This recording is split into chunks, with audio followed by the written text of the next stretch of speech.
ถูก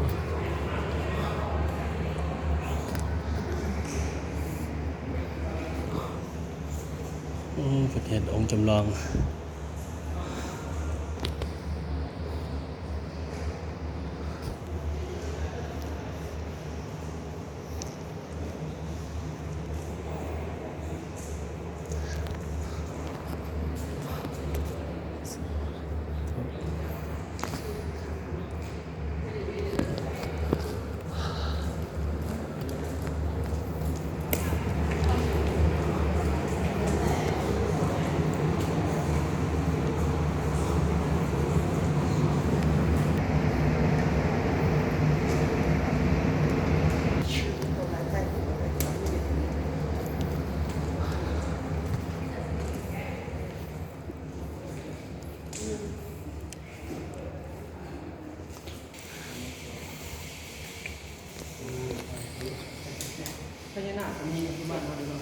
เอ้ากับไตลือกับ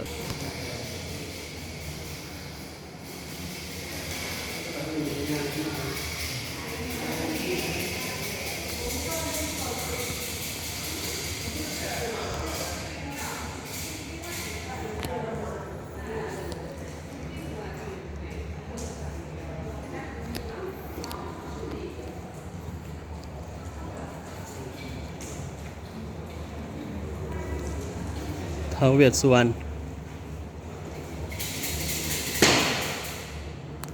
นี่ท้าวเวสสุวรรณเนาะ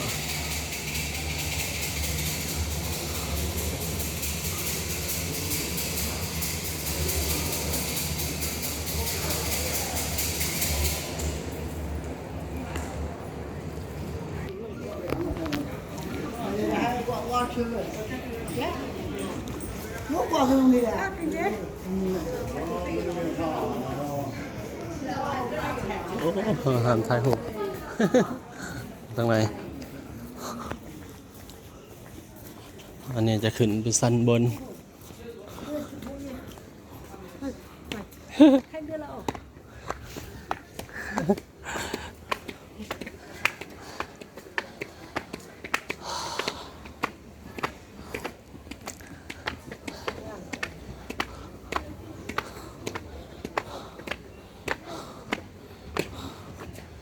ทางขึ้น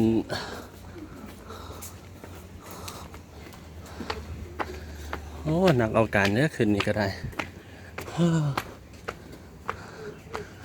นี่เทินจะเป็นสวนมีแต่ต้นไทรต้นโพเขาจะปลูกต้นโพ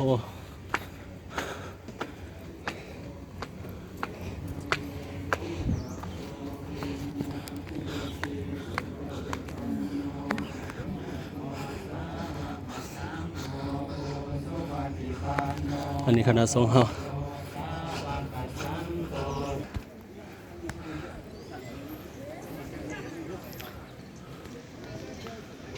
สมเมืองเลยเนาะโอ้ยสุดยอดแต่ว่าเซ็นเตอร์ก็ได้เลยพอดีเลยเนาะใจกลางเลยใจกลางเมือง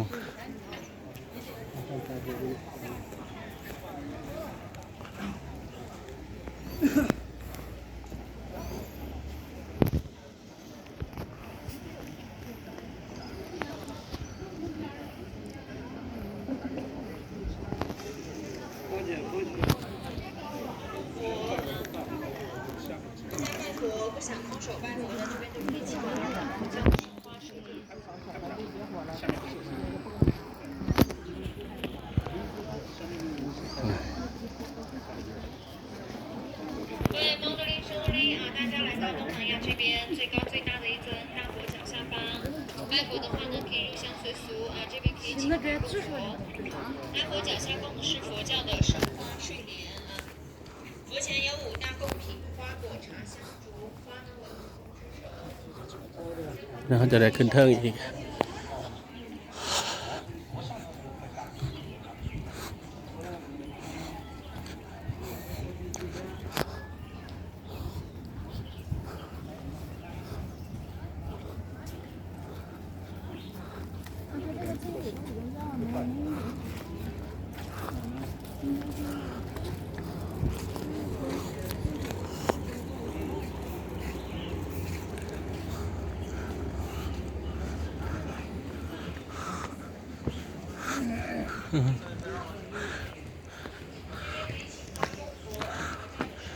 วันนี้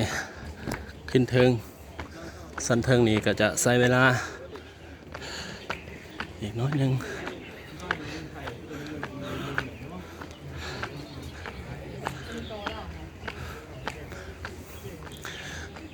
เป็นพญานาคแล้วบัดนี้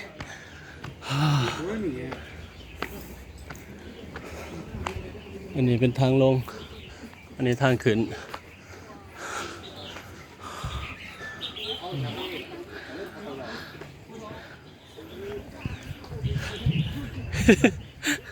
มาคือคุยหูเรื่องแท้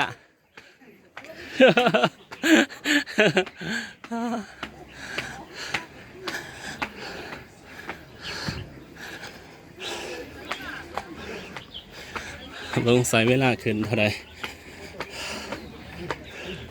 โฟโต้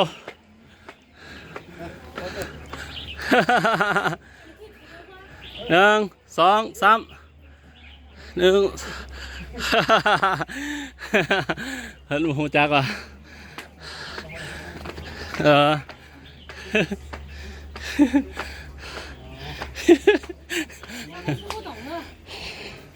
ฮะ你不说普通话吗？老过你是哪里人？佛学院的？โมหู 都不ขึ้นเทิงขึ้นเทิง啊，โอ้ยโอ้ 但是你那个等着我吧， ก็ธรรมดาเนาะสูงขนาดไว้ 你趁它吵，你趁它， แต่มันเขาก็เห็ดเป็นผัก 我的卡多好，没带上，没带多好，送我。 เสียงรถ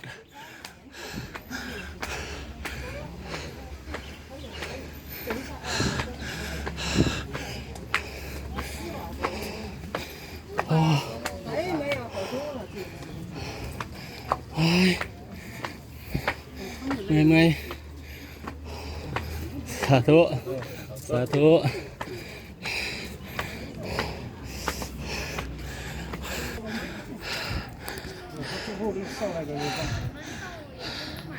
ทีนี้เขาสมเมืองได้เต็มที่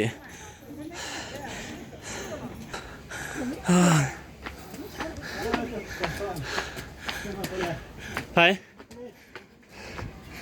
อ๋ออยู่ลุ่มนี่ตีอ๋อแม่นบ่ฮับพรบ่โอ้จะหน่อยมาต้นสิแซงอีกแล้วนี่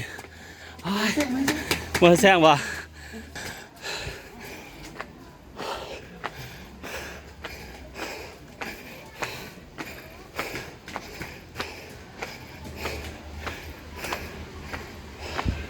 เขามีรถกอล์ฟขึ้นเนาะเนี่ยเสียงรถกอล์ฟ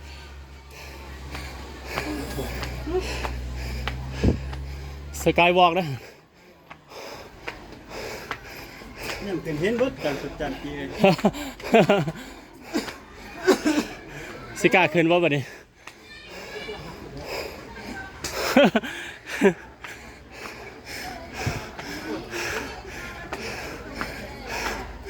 อ๋อ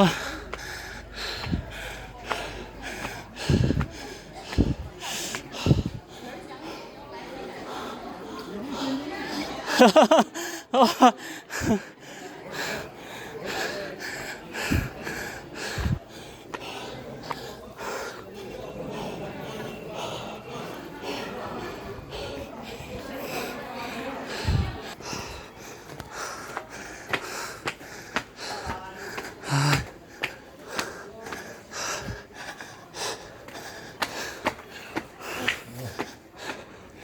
โอ้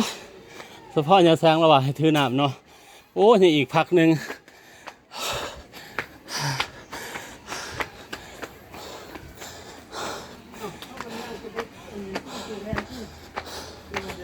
เขาสิยางแวนก็ได้แล้วนี่ขึ้นไปยางอยู่ก็ได้จกได้นี่แม่นบ่ เป็นยังกับพวกดีๆตัว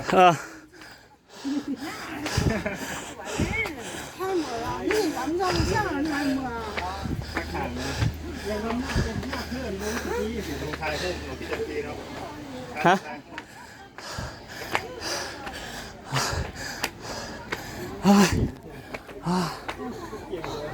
เจดีย์นี่นะนี่คือจังเฮ็ดใหญ่แท้โถ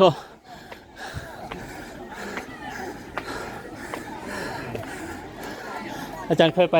สเวดากองบ่โอ้สิใหญ่ซ้ำกันบ่จักเนาะ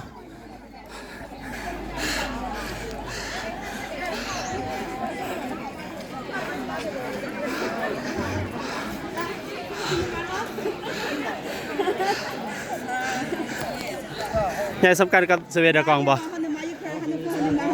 ฮะแม่นบ่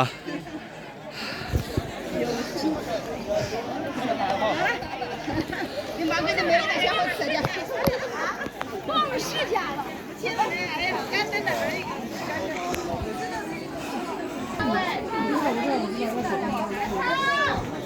一套鞋套穿起来。ฮะ ตอนนี้เนาะคณะของน้ำจับที่คณะ